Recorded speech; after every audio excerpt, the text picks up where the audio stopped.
നമഃശിവായ. ഏവർക്കും ഭദ്രാമൃതത്തിലേക്ക് സ്വാഗതം.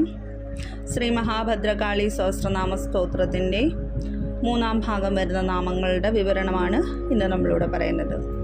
കാമധ, കാമിനി, കാമ്യ, കമനീയ സ്വഭാവിനി, കസ്തൂരി രസനീലാംഗി, കുഞ്ചരേശ്വരഗാമിനി. കാമത, കാമമെന്നാൽ ആഗ്രഹമെന്നർത്ഥം. തൻ്റെ അഭീഷ്ടം ആയതെന്തോ എല്ലാ ആഗ്രഹത്തെയും നിർവഹിക്കുന്നവൾ കാമത. കാമിനി, ആഗ്രഹമായിരിക്കുന്നവളും ആ ദേവി തന്നെയാണ്.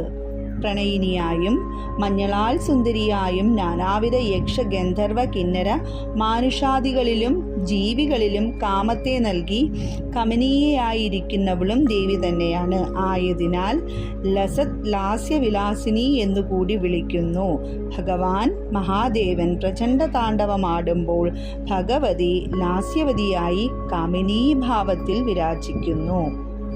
കാമ്യ, കാമ്യമായിരിക്കുന്നതും ദേവി തന്നെയാണ്. ഓരോരുത്തരിലും ശരീരാന്തർഗതമായി കാമ്യം അഥവാ ആഗ്രഹമായിരിക്കുന്ന ശക്തിയും ദേവി തന്നെയാണ്. കാമത്തെ നൽകുന്നവളും കാമത്തെ ധരിച്ച് കാമിനിയായിരിക്കുന്നവളും എന്തിനാണോ ആഗ്രഹമുണ്ടാവുന്നത് അതിനെ ധരിച്ച് ആ കാമ്യമായിരിക്കുന്നവളും ഭഗവതി തന്നെയാണ്. അതാണ് കാമത, കാമിനി, കാമ്യ എന്നീ 3 ഭാവങ്ങളെ പ്രകീർത്തിക്കുന്നത്. കമനീയ സ്വഭാവിനി, ഏവരാലും കാമിക്കത്തക്ക സ്വഭാവത്തോടു കൂടിയിരിക്കുന്ന രമ്യ മനോഹരിയാണ് ദേവി.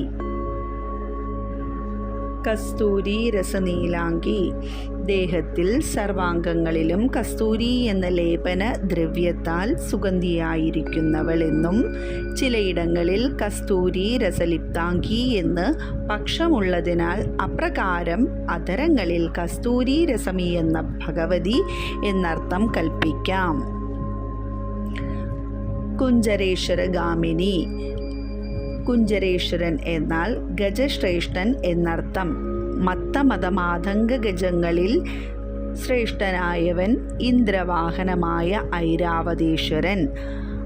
എപ്രകാരമാണോ ഐരാവതം ഗമിക്കുന്നത് ഭഗവതിയുടെ ഗമനവുമായി സാമ്യപ്പെടുത്തിയിരിക്കുന്നു. അന്നനടയെന്നാൽ അരയന്നത്തോട് സാമ്യമുള്ള ഗമനത്തെയാണ് സൂചിപ്പിക്കുന്നത്. എന്നാൽ ഇവിടെ അതീവ ഗാംഭീര്യത്തോടെ ഗമിക്കുന്നതാകയാൽ കുഞ്ചരേശ്വരഗാമിനി എന്നും വിളിക്കുന്നു. നമഃശിവായ. നന്ദികേശ്വര പ്രണാമം. ഭഗവാൻ ശൂലപാണി.